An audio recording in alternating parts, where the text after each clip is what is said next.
My guest tonight is Dr. Vora. He's a physician with Conservation International, where he leads its efforts on pandemic prevention. He served for nearly a decade with the U.S. Centers for Disease Control and Prevention, the CDC, including as an epidemic intelligence service officer and a commander in the U.S. Public Health Service. He's deployed for CDC to Liberia in 2014, and to the Democratic Republic of the Congo in 2019 to assist in the responses to two largest Ebola outbreaks ever. He previously led the investigation of a newly discovered virus in the country of Georgia related to the smallpox virus. For his work, he has received numerous accolades, including the United States Public Health Service Physician Researcher of the Year Award, the CDC, the James H. Steele Veterinary Public Health Award, and he's written over 60 articles in journals such as the New England Journal of Medicine and the Journal of the American Medical Association. He's an associate editor at CDC's Emerging Infectious Diseases Journal, an adjunct professor of internal medicine and infectious disease at Columbia University, and a team member of the Council on Foreign Relations. So welcome, Dr. Vora.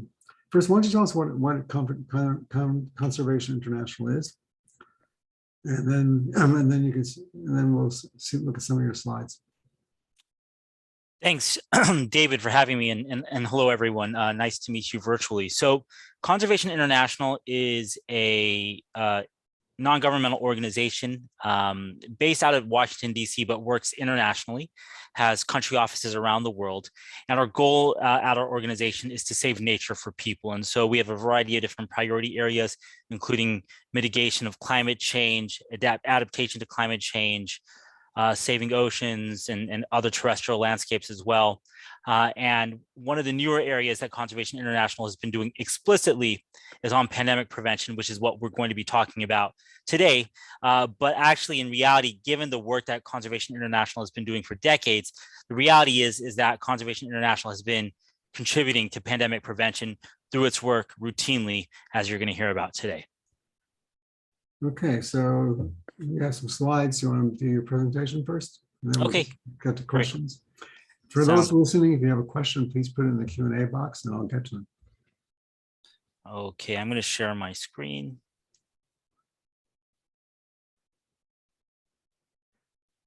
Hopefully you all can see the slides. I'm going to make them bigger. David, can you give me a thumbs up if you see the slides? I see the slides. Okay, good. Thank you all. Again, we're going to be talking about pandemic prevention today. I'll just say a little bit about me personally before we dive into this. I grew up wanting to do public health. My dad actually had smallpox as a child, and he survived, and that's why I'm here today. But when I was growing up, and whenever I would look up at his face, I would actually see the legacy that smallpox left on him, because smallpox in survivors can leave these very prominent scars on people's faces. And my dad has that. Even to this day, he has the scars from that infection. And so I grew up understanding public health, understanding that there was a gift that every generation of people since the 1980s has received because of the work of public health workers that led to the eradication of smallpox in the late 70s. And, when I was a teenager, I then watched the movie Outbreak with Dustin Hoffman and Cuba Gooding Jr., and it was over. I knew I wanted to wear a spacesuit and chase dangerous diseases. And so I did residency in internal medicine here in New York City at Columbia University. Then I joined CDC to do outbreak response. And so I've worked on Ebola, Zika, pox viruses, rabies, COVID. I ran New York City's COVID contact tracing program from May of 2020 up until March of 2021. But I decided to shift my career and join Conservation International because I found that in public health, we're not talking enough about why outbreaks are increasingly occurring. We know, based on very clear data, that emerging infectious diseases are on the rise. And you all probably have experienced this anecdotally, right? Because just in the last decade alone, we've had Ebola in West Africa, then we had Zika in the Western Hemisphere in 2016. Now we have COVID, right? These infectious diseases of international significance are increasingly occurring. And most of these emerging infectious diseases, right, these new infectious diseases are old ones that are increasing in their incidence. Most of them originate from animals, particularly wildlife, and then spill over into people. And all of this begs the question, why are emerging infectious diseases on the rise? And that is largely because of the rise in human and domestic animal interactions with wildlife related to three categories of human activities. Category number one is deforestation and forest degradation, particularly of tropical and subtropical forests. Why does that matter? Well, in tropical and subtropical forests, there's a huge biodiversity, right? So this range of different life. And within those various different life forms, particularly like mammals, such as bats and rodents, there are also pathogens that these animals can carry. And so when we deforest, like you see in that picture in the upper right hand, we create opportunities for people to then interact with those displaced wildlife. We build roads through these forests. We build farms right by them. And so these displaced wildlife have to go somewhere. And because humans are now nearby and their domestic animals are nearby, there's an opportunity for that spillover to occur. I want to be very clear, though, when I say, forest, particularly tropical and subtropical forests, because of their biodiversity, I'm not saying biodiversity leads to infectious disease emergence. In fact, it is the process of losing biodiversity that then leads to these spillover events, because if we leave the rainforest untouched with this biodiversity, then that biodiversity has no consequence for humans. But it's only when we disrupt that when those spillover events can occur. Now, the second category of activities is wildlife markets and trade. Now, I'm referring to both legal and illegal markets and trade, both internationally and domestically. And examples of this with tragic consequences include in 2003 with SARS. Also in the early 2000s, there was an outbreak of monkeypox virus in the middle of the United States related to the importation of African rodents. So these are this wildlife markets and trade can have very massive consequences. And one of the leading theories for how COVID emerged is because of wildlife markets and trade as well. And then the third category of activities is animal husbandry without good biosecurity, right? So when we raise animals, whether in an industrial farm or in a backyard flock, if we don't have good biosecurity or good infection control, there are opportunities for spillover, again, from wildlife into those domestic animals. So what exactly is biosecurity? So biosecurity refers to infection control. It's biological security, right? So it's trying to avoid adverse biological events and related, for example, to spillover. So, there's very little good that has come out of COVID, but at least now at the highest levels of government, world leaders are talking about the need to do a better job with pandemics going forward. Actually, just today, the White House led, along with several other countries, led the second COVID summit globally. And again, we are now finding this dialogue happening at the highest levels of government to fix the past approaches that have failed to address pandemics. We must also think about prevention. So let's dive a little bit deeper into that. What do I mean by that? Well, there's actually three related terms when it comes to addressing pandemics overall, right? There's prevention, preparedness, and response. Prevention refers to avoiding a pandemic in the first place. Preparedness means increasing our ability to respond if a pandemic were to occur. And then response is implementing the actions to address the pandemic once it's underway, right? So in this very moment, we are still in the phase of responding to the COVID pandemic. If we do not adequately invest in these three categories of activities, we are going to fail to minimize the risk of another pandemic occurring, or if another pandemic occurs, we are going to mismanage it. Now, unfortunately, even though there are all these high-level discussions going on about pandemics, I am finding, and same with many of my colleagues, that prevention is being omitted in the conversation in favor of preparedness and response. An analogy here is that for a very long time, preventive medicine was neglected in comparison to intervening when patients actually had an illness, right? But there is now growing recognition in the United States and elsewhere about the importance of preventive medicine, right? Doing colonoscopies, for example, after the age of 50, or having mammograms for people with breasts, right? So these are preventive tools so that we can avoid the worst impacts of actually having the disease. But we are not talking enough about prevention when it comes to pandemics. Let me give you 3 examples. So here's a screenshot of the of a high-level panel that the G20 group of countries put together. This was established last year. You can see that in the name of this panel, they mentioned pandemic preparedness and response, but prevention is not included in the name of the panel. It's only mentioned as an afterthought deep within the text on the website.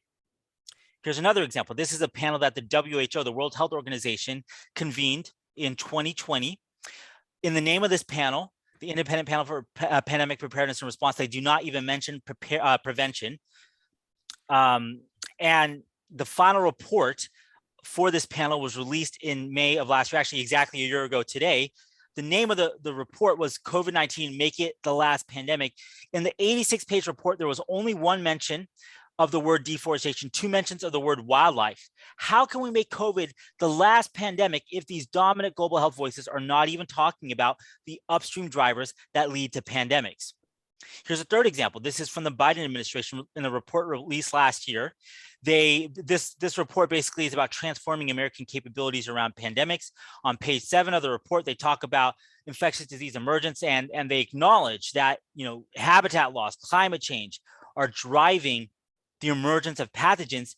Yet in the many goals listed in this report, there's not a single goal about addressing those upstream drivers of pathogen emergence.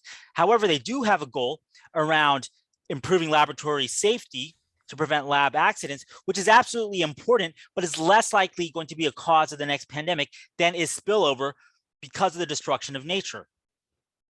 So why am I saying that these post-spillover efforts of preparedness and response insufficient? Well, there's at least 4 reasons. I listed the first 3 here, and then we'll get to the 4th reason in a moment. Reason number 1 is that no intervention is perfect, right? Efforts post-spillover are going to be imperfect, just like efforts pre-spillover to prevent spillover events are also imperfect. But that's why we use a layered approach, right? Nothing is going to be perfect, but by building in checks and balances, we can minimize harm. And an example of what I mean here, just on the post-spillover efforts not being perfect, just look at the failed responses to COVID in countries with basically unlimited wealth, such as the United States, where even here in the United States, we could not properly manage this pandemic. Reason number 2 is spillback. So I mentioned before spillover, right? So when these animal pathogens jump over into humans, but once these pathogens are in humans, they can jump back into animals. They might develop mutations as they move across species. And then from the animals, they might jump over again into people. And one of the leading theories actually for how the Omicron variant of COVID, of SARS-CoV-2 emerged is actually through this type of spillback. And these post-spillover efforts do nothing to address spillback. And category number 3 is that we live in an age of disinformation and rising populism, where there is now a lot of distrust of science. And so even in countries with virtually unlimited vaccine supply, such as the United States, we could not even reach target levels of vaccination or even have people mask, despite the very clear evidence of the benefits of vaccination and masking. And we cannot assume that in the future, even if we are to get therapeutics and vaccines developed at record speed, that they will have enough uptake at the population level to be effective enough to abort a pandemic. And reason number 4 is because of health equity. Environmental degradation and its impacts on human health is an issue of equity because the people least responsible for environmental degradation are often the ones who carry the greatest burden, such as women, children, people of color, people not even born yet. And the tools of pandemic preparedness and post-outbreak efforts are often inequitably distributed. Take, for example, COVID vaccination again. In the United States and Canada, the total population of these 2 countries, over 80% have received at least 1 dose of the COVID vaccine.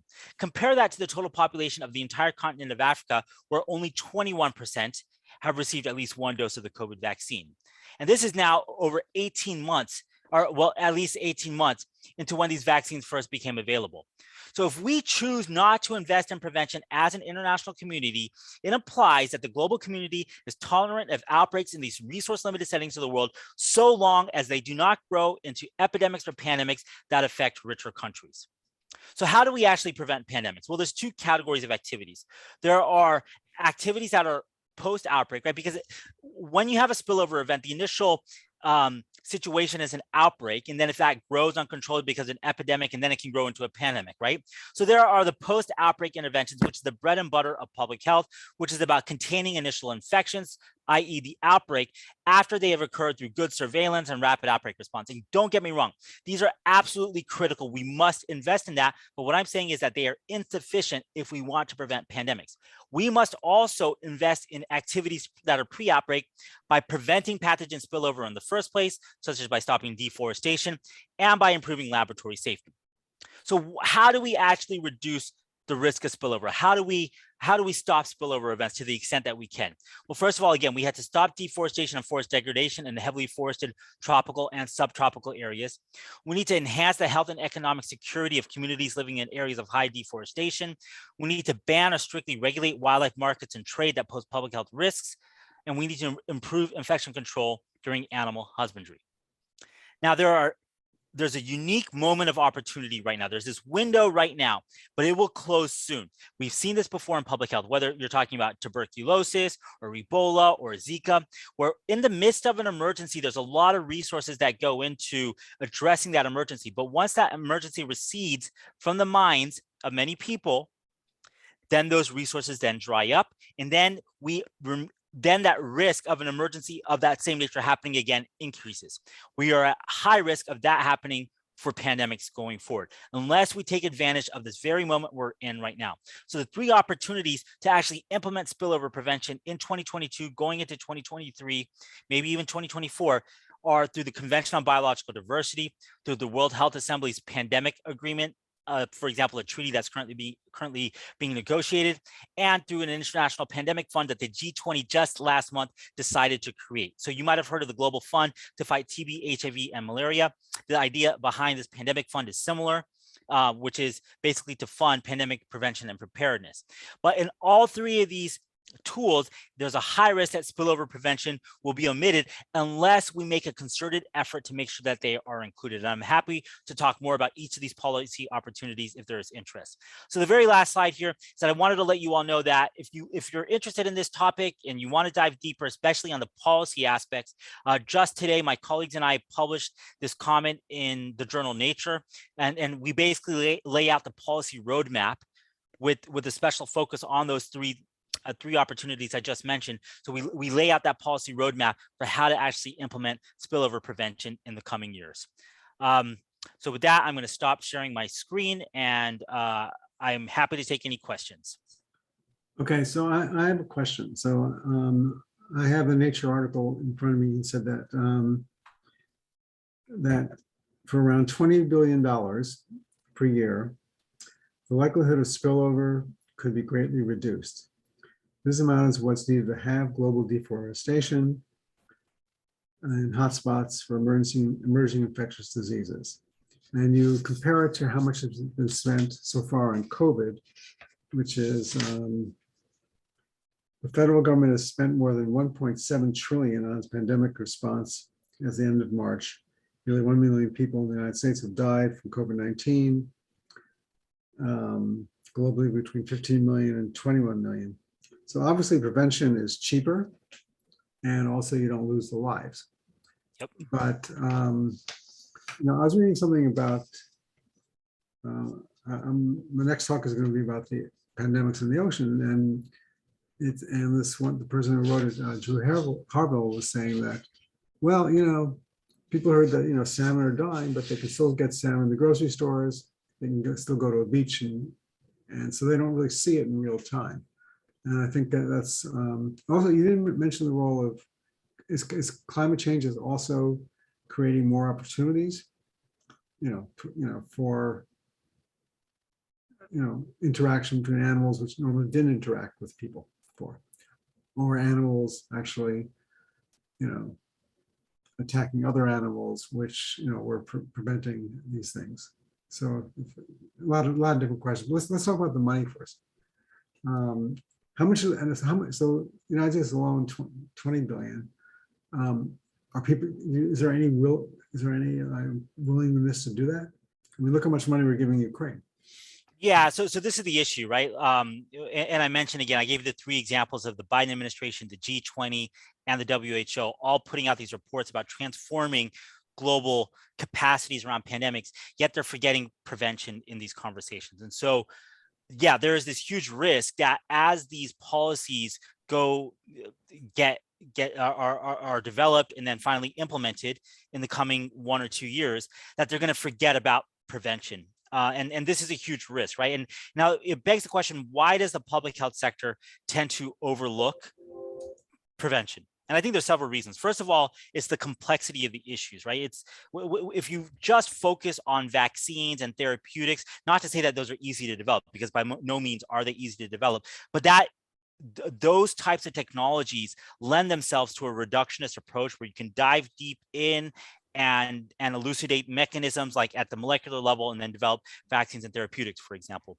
But when you talk about the ecology of pathogens and how pathogens are moving because of human activities, you're invoking very complex systems that can be difficult to investigate for people who don't have the adequate training. And quite often in the biomedical sciences, people do not have training in ecology, conservation, wildlife biology, anthropology, et cetera, right? So that's one reason why these topics might be, prevention might be being overlooked. I think another aspect might be around profitability. I'm not saying that people are looking for profits necessarily, but the fact that when it comes to vaccines and therapeutics, there can be massive profits generated, unlike for saving large swaths of the rainforest. It raises the question in my mind how the incentivization around these technologies. I think another aspect of why we sometimes overlook pandemic prevention is that it's hard to show the effectiveness of a preventative approach, right? Because the time scale that you're dealing with can be over many years, unlike when you're dealing with vaccines where you vaccinate people and you very shortly after that, such as 2 weeks later, already can demonstrate an impact of that intervention, right? And so these are all partial reasons perhaps why prevention is getting overlooked, but we must start investing in this. Now is the time to do it.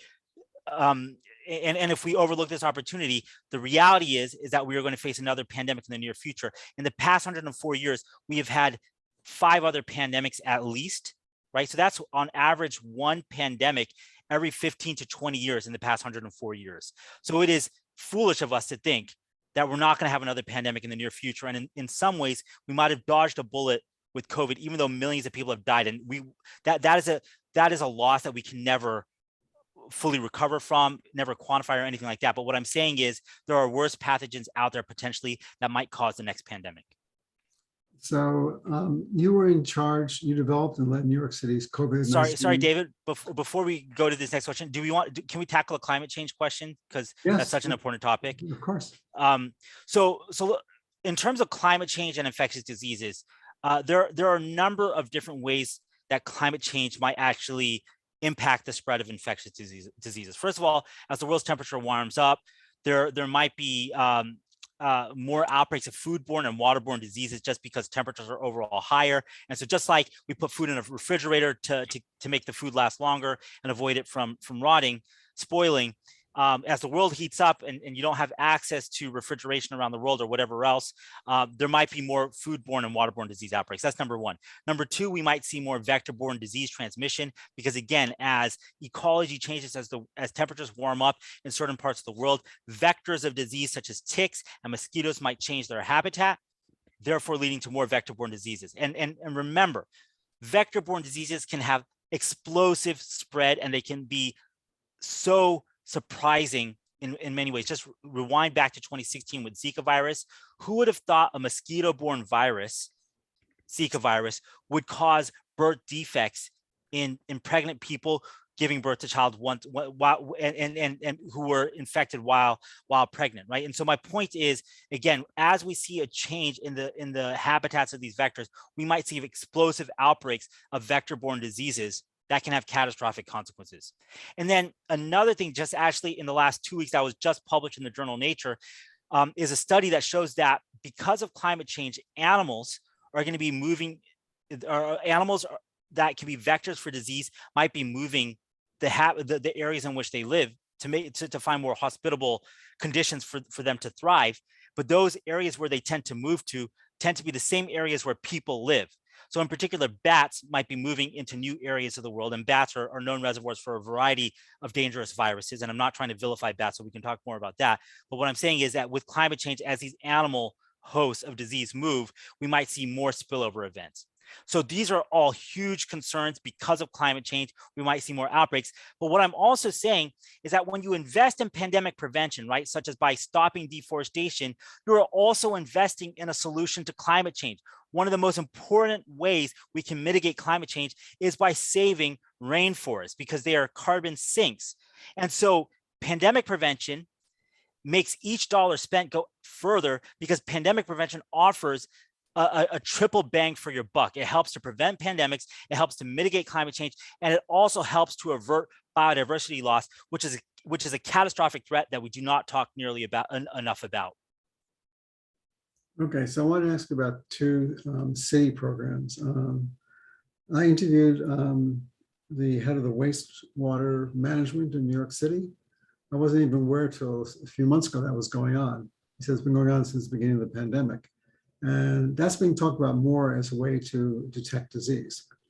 And then you yourself, from 2020 to 2021, developed and led New York City's COVID-19 contact tracing program, overseeing a team of over 3,000 people. Your program traced more than 500,000 people who had contracted the virus. That program came to an end recently, right? Honestly, I'm not involved in contact tracing anymore, so I can't really comment on what the latest is about it. Yeah. Yeah. So how important is that in terms of, it's not prevention, but in terms of making the illness, how important is contact tracing? Contact tracing is hugely important depending on the disease. So I mentioned before that you can split up actions against pandemics into those that are pre-spillover and those that are post-spillover. And the post-spillover actions such as surveillance and outbreak response, contact tracing, vaccines, therapeutics are all absolutely important. We would suffer so much more if we didn't have those tools. My point is just that investing only in those post-spillover efforts is insufficient if you want to minimize harm from pandemics going forward. You also have to invest in the pre-spillover activities, such as stopping deforestation, addressing wildlife trade, right? It doesn't have to be an either or. It needs to be a both and type situation. But back to your original question, contact tracing is hugely important. I've done contact tracing for so many different diseases, from measles to Ebola to COVID. And contact tracing is a bread and butter tool of public health that we're going to need going forward. Absolutely. But it's very underutilized in the United States, right? I mean, it depends on for what disease that you might. Let's say for COVID. I mean, England had a very big contact tracing program. We didn't have that. Well, so New York City had probably the largest contact tracing program in the country, right? And I had the great privilege of leading that for a while, and so I'm very grateful for the investment that New York City government made into the test and trace program, into the health department, into the Health and Hospitals Corporation to help address the tragedy that was unfolding in our city, with thousands of people dying, getting sick. So again, we're very fortunate in this city to live in a place where the government has chosen to invest in public health. There are other parts of the country, absolutely, where there has been underinvestment in public health. And then sadly, the populations in those other jurisdictions have to suffer because of that underinvestment. Public health is a public utility. When it's going really well, because of the amazing work of public health workers, you don't really hear about it. And it's only when things are not going when people are getting sick or whatever else, that people then start to realize that there's a lot of value in public health. And so, I hope, again, as a result of this pandemic, if there's any silver lining, I do hope that the public and decision makers in office decide that we need to invest more in public health, because these are massive threats to our well-being now and going forward. Okay, so I'm very interested in trust in science. Science Rise in New York was involved in a conference at Rockefeller University about that very topic. And Remember in the beginning of the pandemic at 7 o'clock, everybody would be cheering the doctors and nurses who are taking care of people.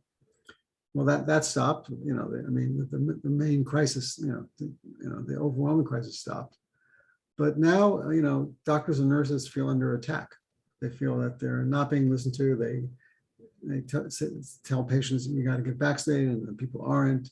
So there's a great. I thought the pandemic would kind of unite people, which like it did in the beginning. But now it's really been very, the masks are an example. The EU announced today they're going to drop all mask requirements on airplanes. I mean, New York City, a month ago you needed a vaccine card to go into a theater. You don't need it anymore. And so all these things are being dropped, and it seems a little premature to me.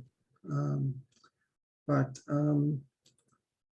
any insights on how we can get back to a time where people really appreciated the doctors and nurses who were doing this.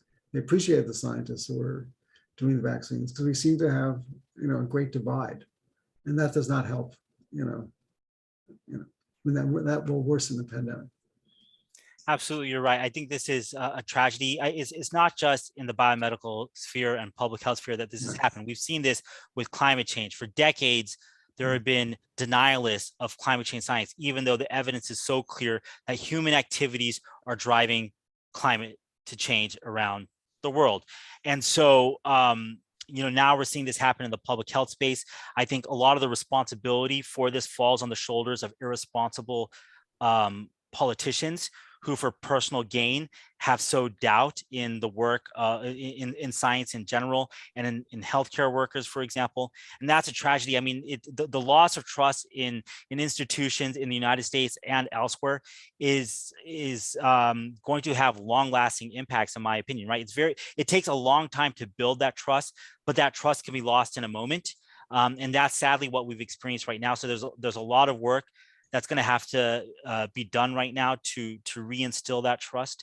And I think that you all as science writers have such an important role in this. So, I thank you all for accurate reporting and taking these stories and helping scientists like myself communicate this to the general public. That's just so critical. Okay, so we have a question from someone who's involved in this, Jamie Reeser.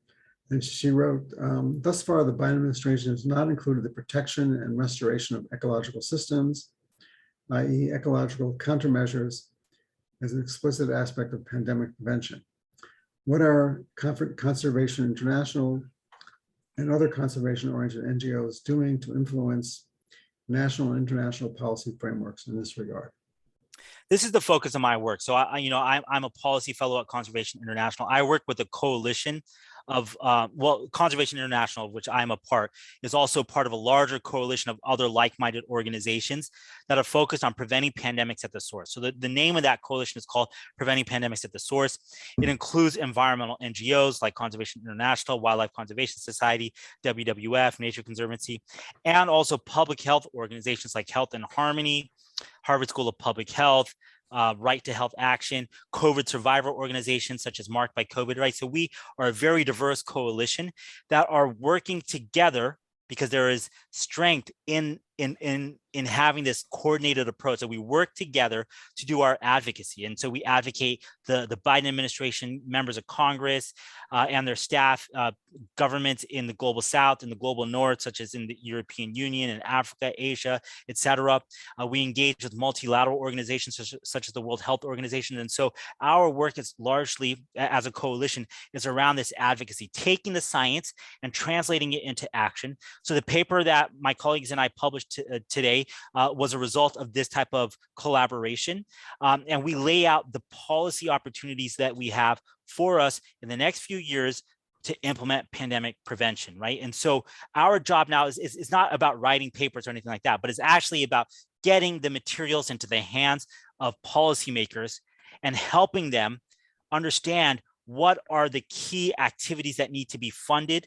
What do we need policies around? So we use evidence to inform our own recommendations around things like the ongoing pandemic treaty negotiations within the World Health Assembly, around the ongoing discussions within the World Bank to create a pandemic fund, right? So we are engaging these decision makers so that they incorporate spillover prevention in the final policies that they are developing. Okay, if you have questions from the audience, please put them in the Q&A box and we'll get to them. So I have a question. What about corporate involvement? Do you see that happening? That's not really my area of expertise. I think there Okay. is a role for regulations and demand side policies to limit certain activities that might carry risks. Again, what the activities that I have outlined though fall into 4 different categories, right? It's about stopping deforestation, and again, corporations have a big role in all of that. It's about addressing wildlife markets and trade. So I think that some corporations might be involved in that. It's about improving infection control during animal husbandry. So again, corporations, at least in the United States and in other parts of the world, have a role in raising livestock, for example, for food consumption. And so engaging them would be important. And category 4 is about improving health access, health security in emerging infectious disease hotspots, right? So again, like corporations, I would have a role in that as well, because they deliver healthcare, they have employees who need healthcare, et cetera, right? So there is a role for corporations in all of this. I think it starts with informing policymakers and other leaders in the private sector about the risk of pandemics. And it is in everyone's interest to prevent the next pandemic. We do not want to go through 2020 again, right? Certainly we are still in the midst of the pandemic. It is not over, but the acute phase of the pandemic occurred in 2020, right? And that's when we knew so little about this virus. That can happen again if we do not take a preventative approach, right? It almost certainly will happen again, but at least we can decrease the frequency of those events if we incorporate prevention. And so again, I think that there's a very important role for corporations and the private sector to work alongside the public sector and civil society. Well, let's talk about bats. Yes. Because it's pretty, I mean, they fly, so they can, and so if they get taken out of their natural habitat, they're going to fly to other places. Why are bats so, but you also said that there's very few, you did a PubMed search and you found, thousands of, articles looking at the spike protein of, SARS-CoV-2, but thousands of papers, but only a handful of studies investigate the coronavirus dynamics in bats, which spillovers might originate. So let's talk about bats. The only time I really get to see them, I go to Austin, and you wander underneath that bridge. But why are bats so important in pandemics? I've had the great fortune to have gotten to work directly with bats in Nigeria, in Georgia, the state of Georgia, and bats are amazing creatures, and we need them for our own well-being. Bats are a critical part of ecosystems. They can control vectors of disease because they eat insects, for example.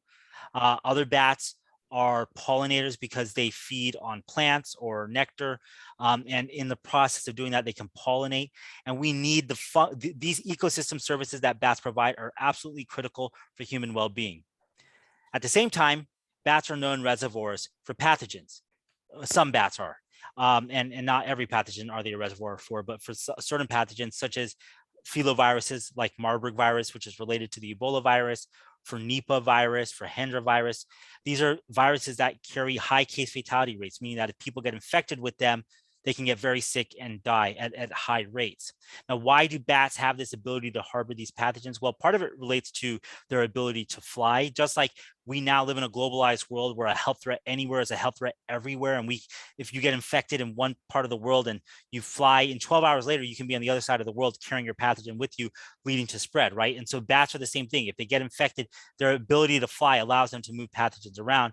On top of that, some types of bats can live in very high densities within their colonies that can facilitate pathogen transmission.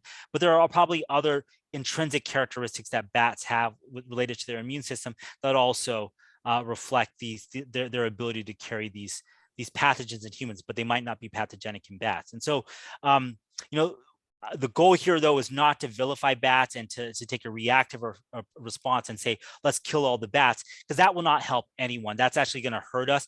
In the process of killing them, there are going to be spillover events, and then there's going to be downstream effects because of that culling of bats.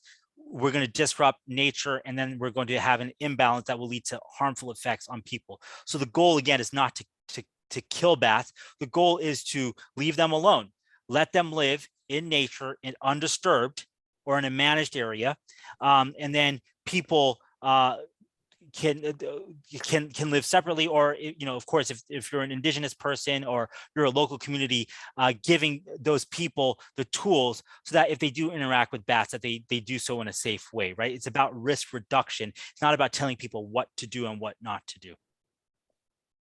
So I think in New York City, the public health system really did a very good job. I've worked for the New York City Health and Hospitals Corporation, and most people haven't heard of it. Now everyone's heard of it. And what role what's the ideal public health system, and why is it so important that the leadership comes from them? Because there are tons of private hospitals, which are in New York, obviously, like Columbia Presbyterian, which are great hospitals, but they can't lead a citywide effort. Yeah, the New York City Health Department, Health and Hospitals Corporation, these were public institutions that saved so many lives. You will not find, just like in many other topics, right? When you're dealing with air pollution or whatever else, there are certain aspects of the common good that have to be dealt with by the public sector, and public health is one of them. We need a robust public health system if we want to save lives, have healthy lives, avoid the worst effects of pandemics, or even prevent pandemics. And so we absolutely need to do more investment in public health. This has been an underappreciated aspect of American investments in general. Again, thankfully, we live in a city that has invested in its public health system through Health and Hospitals Corporation. So that's really a clinical system, and also the health department in New York City, which is the public health entity for the city. But those investments paid off and continue to pay off for New Yorkers. We need to see that more widely across the country, because again, if there are any weak links in this chain, then we're not going to be strong. A health threat anywhere is a health threat everywhere, right? So a pathogen can emerge not just in the tropics and in other countries of the world, but also here in the United States, we have pathogen emergence as well. And if a pathogen emerges in an area that does not have a strong public health system that's able to invest in prevention, like I've talked about, and also in preparing and responding to these outbreaks, then the outbreaks will occur with greater frequency because there's not prevention, and then they will get mismanaged when they do occur because there's not good preparedness and response. And then those outbreaks will grow into epidemics, potentially even pandemics, right? So it's in everyone's interest to have a strong public health system.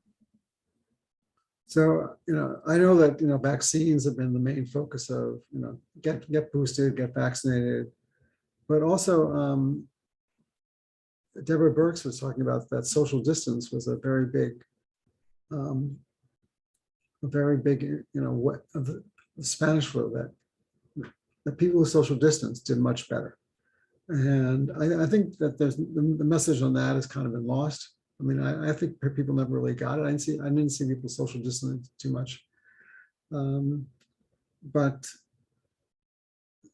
I also hear that you can't really boost your way out of a pandemic. So so we can't prevent this pandemic. It's already occurring. What can we do to end it? Well, I think it's hard to say where this pandemic is going to go, right? COVID is SARS-CoV-2, the virus that causes COVID, has surprised us time and time again. And I don't think it's run out of surprises for us. And that's just the sad reality. So what it's going to take, though, is that we continue to generate knowledge and we follow evidence in implementing policy and in doing personal actions, following recommendations from public health authorities. So if you're sick, stay home, get tested. And then if you're confirmed to have COVID, adhere to the proper isolation, or if you're exposed to the virus, then quarantine yourself so that you will not contribute to onward spread. Get vaccinated, get boosted as recommended. Those will prevent infections and also importantly, prevent severe infections. So there's a lot of different steps that it'll take to minimize harm from this pandemic. I don't think there's a silver bullet that will bring it to an end. Otherwise, we would have implemented it. But again, there are many different actions that we need to take collectively so that we can minimize the damage that this tragedy continues to exact upon us. Okay, I just want to remind people if you have a question from the Q&A box. So also you're involved in treating tuberculosis. Mm-hmm. So I worked for the Lung Association in 1988. There was a TB outbreak then. And now I believe every child has to get tested, to go to school for TB. How big a problem is that still in New York or in the country? TB is absolutely a problem. 1 out of 4 people in the world have TB. It's estimated. It's such a common infection. And there's different forms of TB. There's a latent form that basically sleeps in the body, but it can always convert into the active form that can then be passed on to other people. And that active form is deadly. Sadly, in the world of TB, there's not been enough investment, even though TB is one of the leading infectious disease killers in the world. There's not been enough investment into development of new drugs. And so with the rise of drug-resistant forms of TB, our arsenal of medications is limited. It can take a very long time to treat people with run-of-the-mill TB, and it takes even longer to treat them if they have drug-resistant TB. So these are all uphill battles. But again, this can be a devastating disease. It carries a lot of stigma. It's also an issue here in New York City. We have one of the highest rates of TB for any jurisdiction in the United States because we have a lot of travel into New York City, for example, and people when they travel can bring in TB. We live in a crowded city, and so that's conducive to onward spread of TB. So these are all factors that increase the risk of TB transmission in New York City. And so it just underscores, again, the importance of having a robust public health system. TB, again, TB rates right now are not as bad as they were, for example, in the 90s. Again, that's thanks to public health and clinical medicine. And so we need to invest in these systems if we want to minimize harm, because I don't want to have to ride the subway and worry about getting tuberculosis, just like the next person does not want that either. And so by having a good health and public health system, we can minimize those risks. So as you know, in Asia, people have been wearing masks a long time. They had to deal with SARS, they had to deal with other pandemics. I mean, do you think it's a good idea? I mean, even if COVID ends, that people should be wearing masks in public transportation? I believe in a risk reduction approach. Just like with HIV, it never helped to tell people do not have sex. Rather, it was an approach that focused on risk reduction, informing people about the risk, giving them the tools to stay safe, such as condoms, that then helped us bring HIV under control. Same thing, I think, with respiratory diseases. I don't think saying absolutes ever really works very well. So telling people not to do X, Y, and Z can often backfire. Now, when backed with policies such as mandates, again, there's a lot more effectiveness of those tools. And I think there are many compelling reasons to use mandates for vaccines, for example, which is different from forced vaccination. Mandatory vaccination is not the same thing as forced vaccination, right? So I'm a strong proponent, depending on the circumstances, for vaccine mandates. But back to the general question about like masks and should we be wearing them all the time or whatever else, I believe in risk reduction here, right? So everyone's going to have different tolerance levels of based on their own immune system and their health history, for example. So when in years down the road, when we are past COVID, whether someone chooses to wear a mask, even outside of the setting of an epidemic or a pandemic or a respiratory disease, that's going to be up to them, whatever they feel comfortable with and the risk that they want to take. But the reality is that right now we are still in the midst of a pandemic. And so it is important to be wearing a mask when you are in a crowded space, when you're in a public setting, such as a train or a plane. But it doesn't feel like we're in the midst of a pandemic because they keep dropping restrictions all the time. Yeah, and this is a part of the challenge, right? the response needs to change with each phase that we're in. Public health is more than just epidemiology and the science of the spread of disease, right? It requires an all of society, all of government approach. So I can't speak to why certain decisions are made to drop policies or to suddenly stand one up, because I'm not in the shoes of the, I'm not the one making those decisions. But what I will say is that the reality is that we are still in the midst of the pandemic, even though we'd like to forget about it. And if we're in the midst of spring right now in New York City, and it feels good to be outside and start socializing. But again, cases are rising in many parts of the country, and there's going to be a risk at this time. And so we just have to use the tools that we have available to minimize our risk, meaning get vaccinated, get boosted, wear a mask in public settings. And that will help us control transmission. All right, so we're going to come to an end. Can you email your slides to me and I can post them on the website if that's okay? Happy to do that. Okay. So on Monday, I'm interviewing the author of this book. It's called Ocean Outbreak: Confronting the Rising Tide of Marine Disease. It's by Drew Harvell, who's an oceanographer. Oh, wow. And she talks about pandemics that occur that arise in the ocean. And I knew nothing about this until I was assigned to write about it. And I think it'll be interesting. So that'll be Monday, the 16th, and I hope you'll tune in. So I really want to thank Dr. Vora for spending time with us and displaying his incredible knowledge of public health, as well as I think the slides really help people to understand what we saw. So I want to say goodnight to everyone and stay safe. And hopefully we'll all see each other outside soon. Thank you so much for this opportunity to be here today to share this with you all. I'm happy to answer any questions. So David, you can share my contact information if people are interested, but it's really important that we get the word out on prevention. And so please take a look at that piece that we published today in Nature and reach out if you want to discuss further. Yeah, I have one question. It's dated May 19th. So this is. It was published online ahead of the print. So it's getting published next week in the print journal, but it was published today online. All right, so it's in the public domain, right? It's in the public domain now. It's in the public. Didn't break the embargo. Okay. We did not break the embargo. All right, great. Okay. Take care and have a good night. And thank you. Okay, thanks. Bye. Bye.